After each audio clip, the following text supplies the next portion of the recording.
أعوذ بالله من الشيطان الرجيم بسم الله الرحمن الرحيم الحمد لله رب العالمين والصلاة والسلام والتحية والإكرام على سيدنا ونبينا وشفيع ذنوبنا وطبيب نفوسنا رحمة للعالمين أبي القاسم مصطفى محمد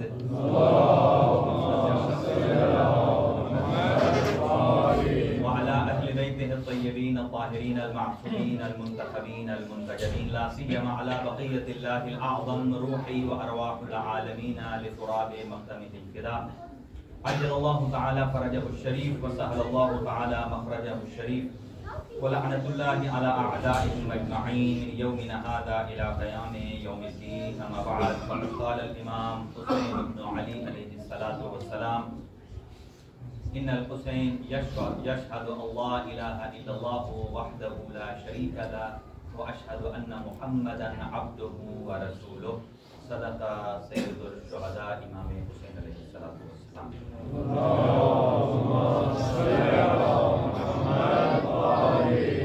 تو درمیان میں بیٹھے ان سے گزارش ہے کہ تھوڑا تھوڑا آگے تشریف لے آئیں، جہاں جہاں تشریف فرما ہے وہ بیٹھے رہیں تاکہ ہم اپنی گفتگو کو مسلسل کر سکیں.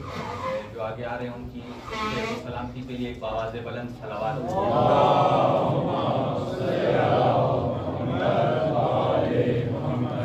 دعائیہ کلمات کے ساتھ آغاز گفتگو ہے. تمام مریضوں کو خداوند متعال شفائے کلی عنایت فرمائے. ایک مومنہ قومے میں ہیں، اللہ ان کو صحت اور تندرستی عطا فرمائے. مومنہ حاجرہ ہیں جو کینسر میں مبتلا ہیں، اللہ ان کو شفائے کلی نصیب فرمائے. سید ارشاد حسین شاہ صاحب، سید دلاور حسین اور ایک سید زادے نے درخواست سے دعا کی ان کو اور ان کی بچی کو جناب سکینہ سلام اللہ علیہ کے صدقے میں شفائے کلی عنایت فرمائے. جتنے مومنین اور مومنات میں سے مریض ہیں انہوں نے درخواست سے دعا کی ان سب کو اللہ صحت اور تندرستی عطا فرمائے. اور جو عطابات عالیہ کی زیارت کی خواہش رکھتے ہیں اللہ تعالیٰ کی ذات ان کی خواہش کو جلد پورا فرمائے. اور جو عازم سفر ہیں ان کے سفر کو بے خطر فرمائے. اپنے دعاؤں کی قبولیت کے لیے بآواز بلند صلوات.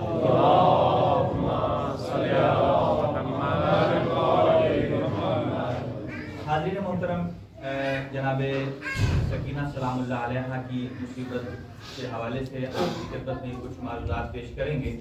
اور اس سے قبل اسی حوالے سے ہماری جو گزشتہ سے پیوستہ گفتگو ہے کہ سید الشہداء امام حسین علیہ السلام ارشاد فرماتے ہیں کہ ان الحسین یشہد ان لا الہ الا اللہ وحدہ لا شریک لہ، کہ حسین ابن علی گواہی دیتے ہیں کہ اللہ کے علاوہ کوئی معبود نہیں ہے، وَأَنَّ مُحَمَّدًا عَبْدُهُ وَرَسُولُهُ، اور محمد مصطفیٰ صلی اللہ علیہ وآلہ وسلم وہ اللہ کے عبد ہیں اور اس کے رسول ہیں. اور پھر ارشاد فرماتے ہیں کہ جاء الحق بالحق، جو کچھ اللہ کی طرف سے آیا ہے وہ حق ہے. ان الجنت والنار حق، ان الساعۃ آتیۃ لا ریب فیہا، جنت حق ہے، نار حق ہے، قیامت آنے والی ہے. ان اللہ یبعث من فی القبور، جو بھی قبروں میں ہے اللہ اسے اٹھائے گا.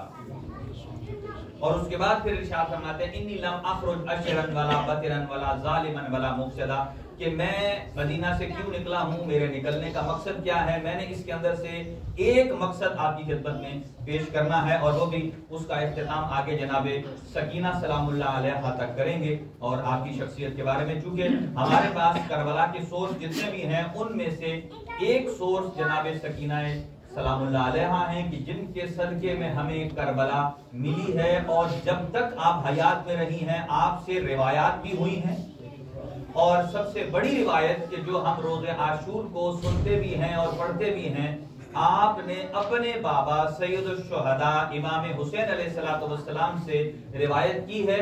اور وہ امام حسین ارشاد فرماتے ہیں کہ اے میرا بیٹا، میرے شیعوں کو میرا پیغام دے دینا. تو گویا امام حسین علیہ السلام اور آپ کے اور ہمارے درمیان اس پیغام کا واسطہ جناب سکینہ سلام اللہ علیہ ہے.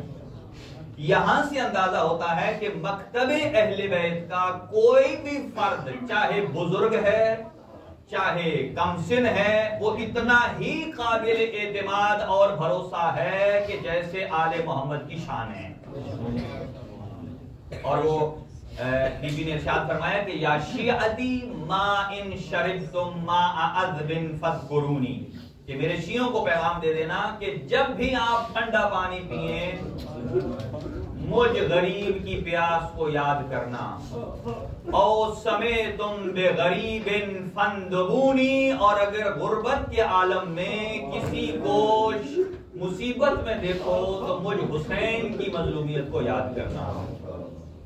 آپ رونے کے لیے آمادہ ہو گئے۔ آج میرا دل واقعاً بہت زیادہ ہے کہ بی بی کی مصیبت میں سوچ رہا تھا کہ کہاں سے شروع کروں اور کہاں ختم کروں، لیکن مقدمتاً کچھ باتیں سن لیجئے کہ امام حسین علیہ السلام ارشاد فرماتے ہیں کہ میرے خروج کا مقصد یہ ہے کہ ان اامر بالمعروف وانہا عن المنکر، کہ میں نے نیکی کا حکم دینا ہے اور برائی سے روکنا ہے۔ اور یقین مانیے کہ یہ جملہ صرف سید الشہداء کا مقصد نہیں ہے، جو امام حسین کے ساتھ نکلا ہے اس کا یہ منشور بھی رہا ہے، چاہے جناب زینب سلام اللہ علیہا ہوں، چاہے یزید کا دربار ہو، چاہے عبید اللہ ابن زیاد کا دربار ہو، چاہے دوران سفر ہو، ہر جگہ پر بیویوں نے بھی، ائمہ ہدی علیہ السلام نے بھی امر بالمعروف کیا ہے اور نہیں عن المنکر کیا ہے۔ اب میں اس بات کی طرف آنا چاہتا ہوں کہ امر بالمعروف نہیں عن المنکر کتنا اہم ہے کہ سید الشہداء نے روز قیامت تک اٹھنے والے ہر آدمی کے سوال کا جواب دے دیا ہے۔ اگر کوئی پوچھے کہ امام حسین کیوں قیام کیا ہے، امام نے فرمایا کہ میرا پیغام اسے دے دینا کہ امر بالمعروف کے لیے اور نہیں عن المنکر کے لیے۔ اور پھر یہ نے فرمایا، یہ نہیں کہا کہ میں پہلا آدمی ہوں جو امر بالمعروف کر رہا ہوں، نہیں عن المنکر کر رہا ہوں، نہیں، 1,24,000 انبیاء نے بھی یہی کیا ہے، میرے جد نے بھی یہ کیا ہے، میرے بابا نے بھی یہ کیا ہے، میرے بھائی نے بھی یہ کیا ہے، اور میں حسین ابن علی بھی اپنے بابا اور نانا کی روش پر چل رہا ہوں۔ اور پھر آپ نے فرمایا کہ کیوں نکل رہا ہوں، اس لیے کہ لطلب الاصلاح فی امتی، اپنے نانا کی امت کی اصلاح کے لیے۔ اب یہاں امام حسین علیہ السلام کہہ سکتے، چونکہ اس وقت کا حاکم کون تھا؟ یزید، بگڑا ہوا تو یزید تھا۔ امام حسین کو کہنا چاہیے تھا کہ میں حاکم یا حکمران کی اصلاح کے لیے جا رہا ہوں، کہ حکمران صحیح ہو جائیں تو عوام خود بخود صحیح ہو جاتی ہے۔ لیکن امام حسین نے یہ نہیں فرمایا کہ میں حکمران کی اصلاح کے لیے جا رہا ہوں، فرمایا میں امت کی اصلاح کے لیے جا رہا ہوں، چاہے وہ حاکم ہے، چاہے وہ رعیت ہے، چاہے غلام ہے، چاہے آزاد ہے، چاہے مرد ہے، چاہے زن ہے، چاہے بچہ ہے، چاہے بوڑھا ہے، ضعیف ہے، ہر آدمی کے لیے۔ کیوں؟ اس لیے کہ امر بالمعروف صرف حکمرانوں کے لیے نہیں ہے، رعیت کے لیے بھی واجب ہے، اور اس کا دائرہ کار فرق کرتا ہے۔ مثلا اللہ تعالیٰ کی ذات نے ہر گھر میں ولی کیوں رکھا ہے؟ کہ اس کا دائرہ کار اتنا ہے کہ اپنے گھر میں امر بالمعروف اور نہیں عن المنکر کا ذمہ دار ہے۔ آج میں نے صرف امر بالمعروف نہیں عن المنکر کو کھولنا ہے کہ یہ کیا ہے، چونکہ یہ لفظ کہہ دینا آسان ہے کہ فروع دین کتنے ہیں؟ 10 ہیں، پہلا، دوسرا، تیسرا، چوتھا، پانچواں، چھٹا، ساتواں، امر بالمعروف نہیں عن المنکر۔ یہ کہہ دینا آسان ہے، لیکن امام حسین نے آخر اپنا مقصد بنایا امر بالمعروف کو، تو وہ کیسا امر بالمعروف ہے؟ کیا وہ امر بالمعروف ہے جس میں ہم مصلحت کا شکار ہو جائیں؟ کیا وہ امر بالمعروف ہے کہ دشمن آئے اس کو تو نصیحت کرے، اپنا بھائی آ جائے تو سائڈ پہ ہو جا؟ کیا اس چیز کا نام امر بالمعروف ہے؟ نہیں۔ اب سنیے، میں 4 آیتیں پڑھوں گا، پھر آگے نتیجہ دے رہا ہوں۔ قرآن مجید ارشاد فرماتا ہے وَلْتَكُنْ مِنْكُمْ أُمَّةٌ يَدْعُونَ إِلَى الْخَيْرِ، آپ میں سے ایک امت، ایک گروہ ایسے افراد ہونے چاہیے جو کیا کریں؟ تَأْمُرُونَ بِالْمَعْرُوفِ وَتَنْهَوْنَ عَنِ الْمُنْكَرِ، کہ جو نیکی کا حکم دیں اور برائی سے روکیں۔ اس کا مطلب یہ ہے کہ ہر قوم میں قرآن کہتا ہے کچھ افراد ہونے چاہیے کہ جو نیکی کا حکم دیں اور برائی سے روکیں۔ ایک آیت